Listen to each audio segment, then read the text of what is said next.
lakad para po maituloy ang pag-iimbestiga dito locally. Kaya po minabuting ituloy ang pag-iimbestiga ng ICC. So doon na po tayo pupunta at doon nga po nagkaroon na po ng warrant of arrest.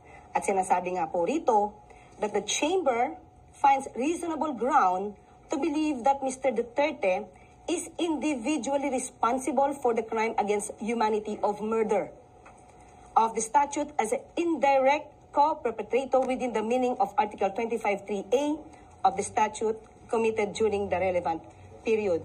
So, ang pag-uusapan na po natin ay yung warrant of arrest. Dahil marami po ang kumu-question kung meron bang valid warrant of arrest. So, tanungin po muna natin si General Nick. Sir, nung natanggap po ang warrant of arrest ng PCTC, ano na po ang sumunod na pangyayari na umabot na sa inyo to? We were requested by PCTC to help implement warrant of arrest. So, kanino po ito muna pinadala? Sino po yung una nakaalam na humihingi ng assistance yung PCTC? Ma'am Jean. Yes, ma'am. The GPNP was informed po nung request po ng PCTC for the PNP to extend police assistance po. And the GPNP directed po the CIDG under the leadership of General Torre to provide security assistance po sa PCTC. Ano po yung detalye na supposed to be task na gagawin ninyo para malaman po nila? Ang PNP po, ma'am, ay limited lamang po sa pagpo-provide po ng security doon po sa mga mag-i-implement po ng warrant through the Interpol mechanism po. So kaya nandoon po yung PCTC, and in fact, it was the PTC Executive Director po ang nag-inform po sa ating pong dating Pangulo at nandoon po yung mga prosecutor po ng DOJ at ang PNP po in the person of General Torre po was there to provide security po. So ngayon, sabi niyo po ay magpo-provide din po kayo ng assistance sa PCTC, sa Interpol, saka sa DOJ. Yusek Nick, ano po yung naging papel po ninyo at the time na isa-serve yung warrant of arrest kay dating Pangulong Duterte? Sa kampo ng DOJ, nalaman namin yung notice sa PCTC through the Bureau of Immigration. Kasi yung PCTC, i-diffuse niya yan, o ikakalat niya sa may iba-ibang law enforcement agencies natin na may ganong notice, no? Notice for the warrant of arrest. Alam natin sa DOJ, may dalawang layers tayo, no? Ang BI at ang NBI. BI ang nag-inform sa amin na may ganitong request. Tapos, so may mga representatives mula sa BI at sa DOJ na nagpunta. Sa BI, si Commissioner Viado mismo nagpunta. Tapos sa DOJ, nandun ako at si Prosecutor General Dong Fadolion. Ang naging papel ng DOJ doon ay kami ang naging competent authority, no, or competent judicial authority upang saksihan ang buong pagpatupad ng warrant of arrest at siguraduhin na sumusunod ito doon sa mga kinakailangan ng ICC upang ma-properly ma-deliver si PRRD sa kanila. Okay. General Torre, General Nick, sinasabi kasi nila, especially, I will refer this to the situation of Attorney Bello, hindi daw niya nakita yung warrant of arrest. Ano po yung masasabi niyo doon? May violation ba doon? Dahil hindi daw niya nakita personal yung warrant of arrest. I think Attorney Bello is not in the scene during all this time, ma'am. So, talagang hindi niya makikita. Pero yung... Okay, sorry. Nagdag lang ako, no? Tama si General Torre, wala si Attorney Bello mismo doon nung pinatupad namin yung warrant. Nakita ko siya doon sa VIP lounge, no, na kahit pa paano nakapasok siya doon, ano. Pero yung pumunta na kami doon sa tube upang ipatupad, wala siya doon. At doon naman sa tube, no, yung hiningi ng kampo ni PRRD, yung copy ng warrant of arrest, ay nakapakita kami at naka-share kami sa kanila ng electronic copy ng warrant of arrest. So in other words, wala naman tayong obligasyon na bigyan siya ng warrant of arrest. Unang-una dahil hindi naman siya yung suspect. At pangalawa, wala siya doon. Okay. So, in other words, sabi niya, magiging lawyer daw siya. Dapat nandoon daw siya or binigyan siya. Ano masasabi niyo po? may tatlong abogado sa scene, si PRRD, no? Nandun ang dating Executive Secretary, si Salvador Mendeldea, nandun ang kanyang misis na abogado din, at nandun din, at eventually, no, yung lumipat na kami sa Villamor, nandun si Attorney Delga, Well, sir, misis po ni... ni ES Mendeldea. So bali tatlo po yung kasama na. Na lawyer. Eventually, dun sa, dalawa muna sa tube. Okay. Yung mag-asawa muna. Okay, so yung kanyang rights naman, as a suspect, hindi naman siya na-deprive. Ay, hindi na-deprive. In fact, gusto na nga namin ibasa yung Miranda rights niya doon sa tube, pero nakiusap yung mga abogado niya na wag muna. Kaya yung naging pa siya ay ilipat siya sa mas secure na area, which was eventually sa Villamor Air Base, at doon na namin, after binigyan sila ng pagkakataon na magpahinga, doon binasa ni General Torre yung Miranda rights niya. So balikan natin, sir, nung sinaserve po yung warrant of arrest, ano po yung pinakasitwasyon? Nagkagulo ba? Maayos ba? Paano po? Paki-describe po sa amin. Well, sa lahat naman pong stage nung service ng warrant ay okay lang naman. Everyone is calm. Everyone was just expressing each one is expressing his own opinion.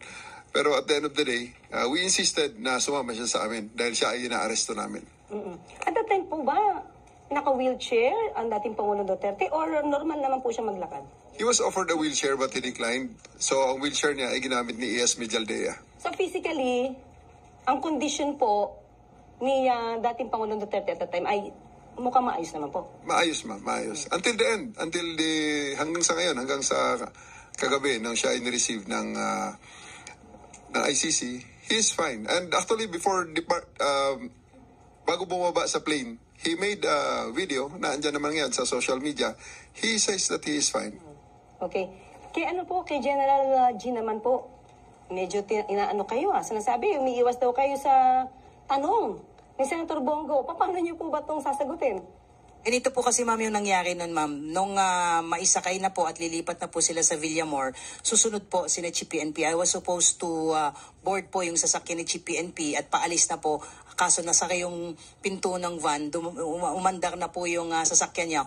Humahabol po ako. Hindi ko po iniwasan. With due respect po kay Senator Bongo, kung na-offend po siya, pasensya na po. Pero there was no intention on my part na takbuhan siya. It so happened na hinahabol ko po yung convoy. Kaya po tumakbo po ako palayo po doon sa direction po nila. Tama po, ma'am. Yes, ma'am. Okay. Nung nakapasok na siya at dinala siya sa Villamor Air Base, General Torre, paki-describe. Kasi kanina may kinukwento po kayo na naging relax naman yata ang Pangulo at umupo siya sa kanyang sa sila ng Pangulo. Paki-describe nga po yon. Well, ang particular place kasi sa Villamor is the 250th Presidential Airlift Wing.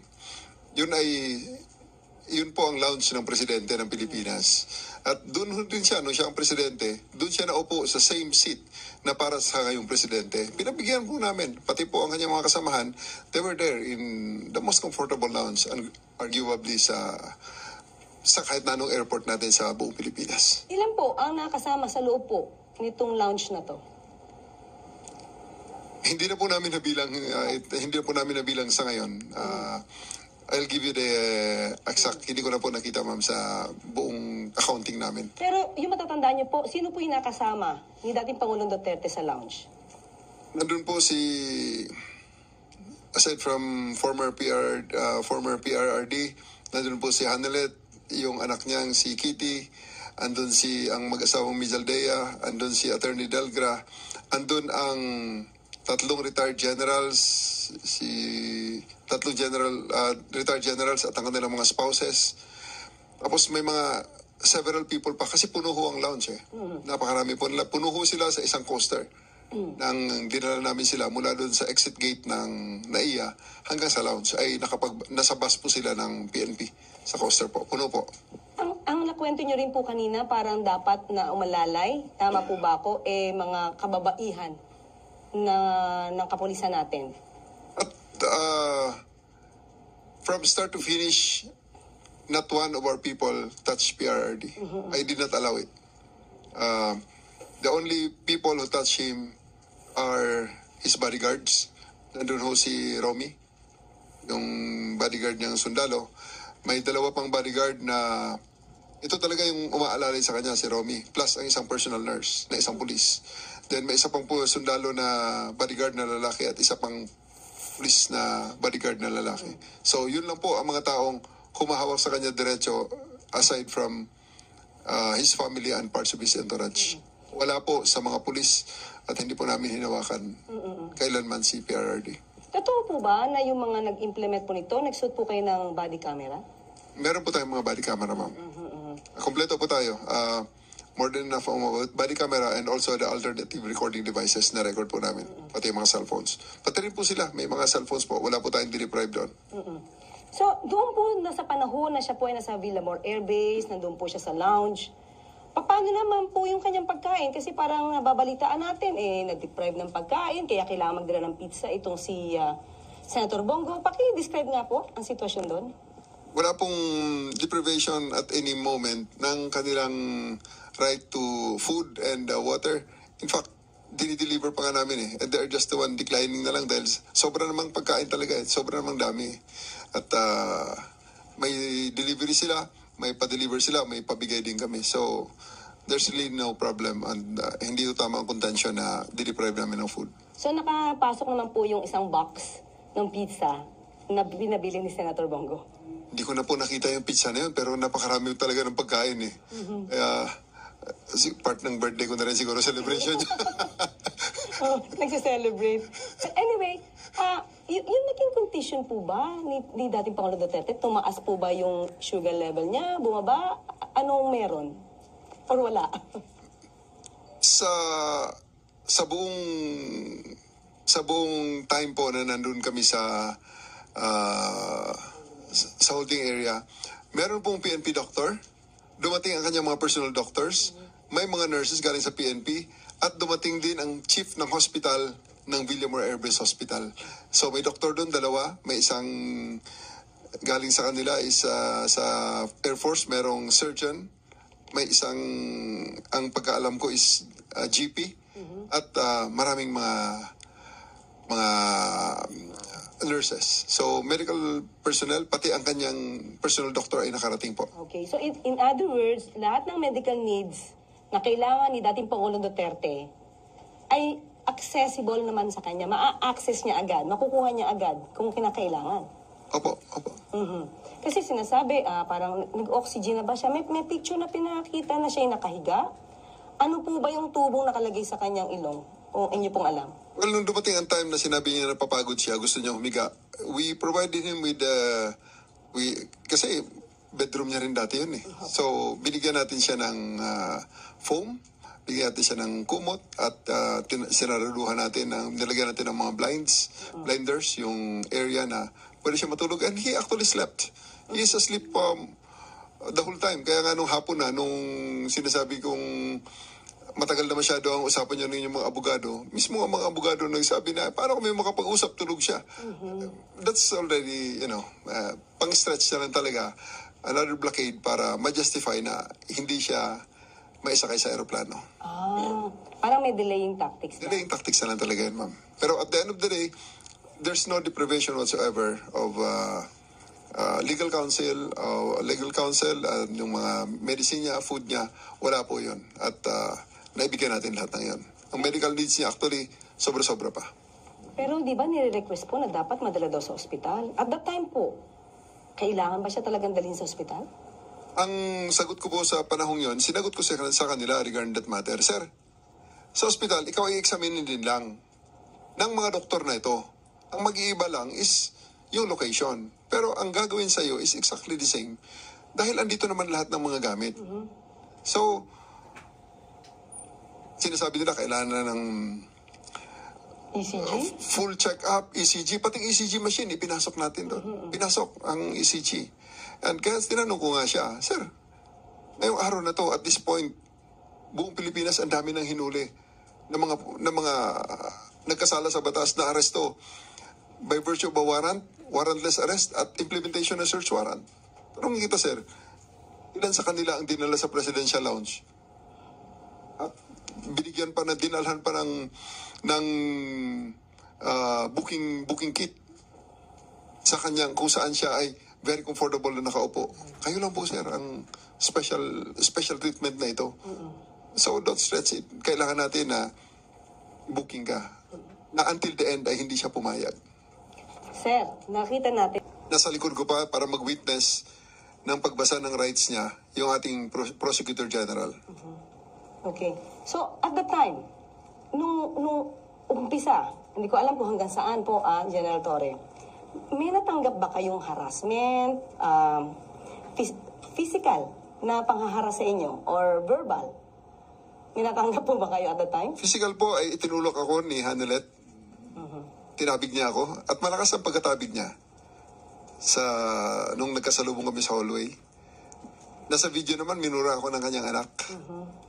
At mismong si Presidente Duterte ay niremind niya ako, magre-retire ako. At aasuntuhin ako ng kanyang mga anak at ang kanyang mga kamag-anak after my retirement, even before my retirement. Tinrete niya ako. But everything is okay lang yan. Makapalangan di balat at yan ay kayang-kaya nating palampasin yan. Ma'am Jean, meron po tayo ibang miyembro ng kapulisan na nakatanggap din po ng itong klaseng harassment. Pwede po ba niyo ikwento to? Yes po ma'am, aside from General Torre, I myself was also subjected to harsh words. Kaya lang, sabi nga ni General Torre ay maximum tolerance. Sabi ko nga, kung meron pang mas mataas sa maximum tolerance, yun po yung ipinatupad natin. Kahit minura na tayo, dinuro na tayo. In fact, yung mga pulis natin doon ay pinagmumura din at pinagsabihan ng masasakit na salita.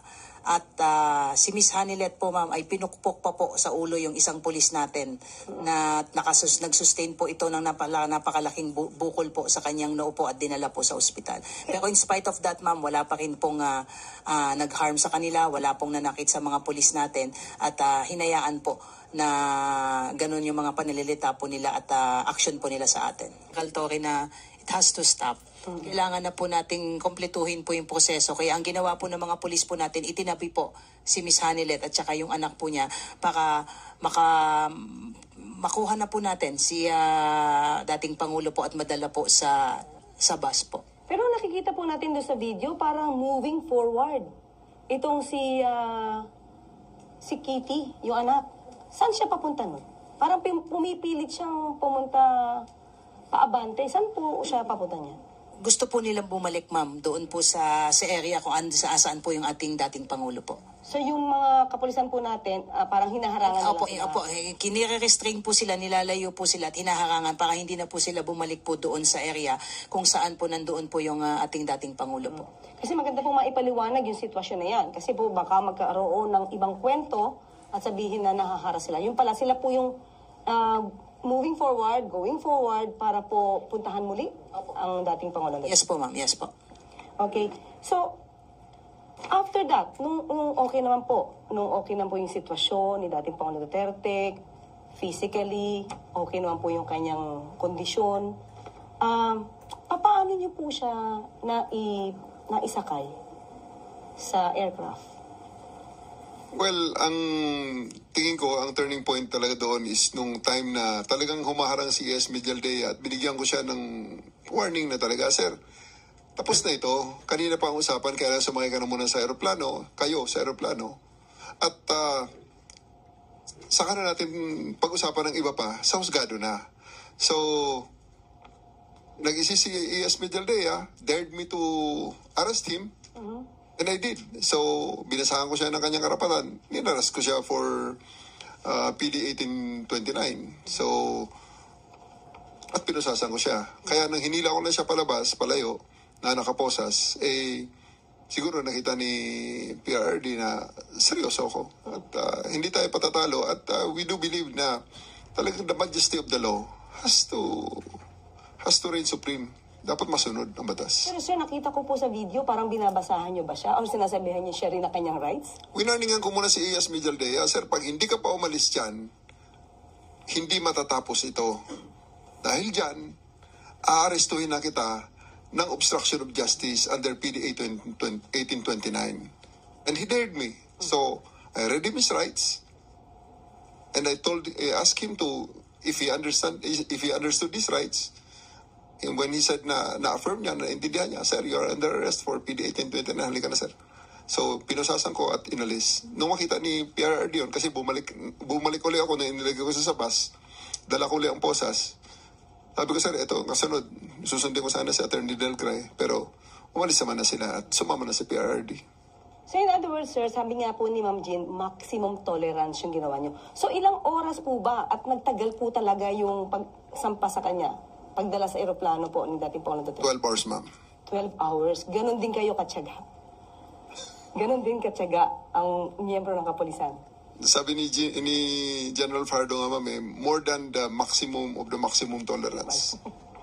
Okay. So, nung naisampa na, sabi po, ito po isang sandwich lang daw ang pinakain sa dating Pangulong Duterte habang nasa biyahe.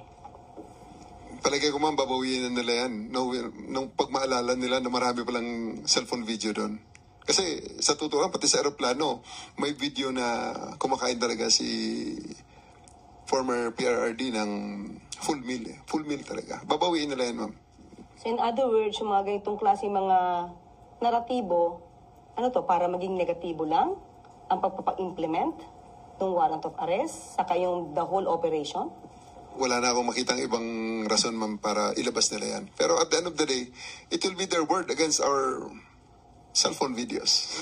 And at the same time, sabi nyo nga po kanina, maganda naman ang kondisyon ni dating Pangulong Duterte, nakarating na po sa Netherlands. Kaya nga, ma'am, so we have now the benefit of a 2020 hindsight. Mismo ang doktor doon ng ICC ang nagsasabi na he's fit and he's okay. And siya mismo, bago siya bumaba sa aeroplano, gumawa siya ng video, pinadala niya sa pamilya niya, at ipinost ng pamilya niya, sinasabi, I'm okay. Ilan po pala yung kasama ni dating Pangulong Duterte sa kanyang trip? Ang kasama po niya, ma'am, yung kanyang close-in security, yung kanya pong personal nurse, si Attorney Miljal. Sa part, ma'am, ng government mo ay may dalawang doktor po na kasama, dalawang CADG po, at yung representative po ng PCTC po, mismo si Ambassador Lacanilaw po ang kasama. Teka lang po, si at that time, syempre wala namang visa. Si Attorney Medialdea or ES, former ES. Paano po siyang napayagan na sumama pa kay dating Pangulong Duterte? Actually, ma'am, silang lahat walang visa. Kaya lang, tumulong po, ma'am, yung Philippine Embassy po natin sa Netherlands para i-process po yung mga karampatang visa, pati po yung kanilang mga appropriate clothings po ay pinobide po ng Philippine Embassy dahil malamig po doon. So pagdating po nila doon, inasikaso po kaagad sila ng kanilang pangangailangan po, including po yung pag-process po ng mga temporary visa po nila. Yung Philippine Embassy po natin ang tumulong doon. Okay, so maski na si ES po, meron siyang na-provide po siya ng mga tamang kasuotan dahil nga sa napakalamig na klima. Lahat po sila, ma'am. Yes, General. We will release the pictures pala, ma'am, sa inyo. Pati toothbrush, toothpaste, at mouthwash meron. Ayan. So, huwag po tayo maniwala doon sa mga sinasabi na na-deprive po ang dating Pangulong Duterte ng kanyang mga karapatan dahil ang bansa mismo, ang gobyerno po natin ay tumulong po sa kanila.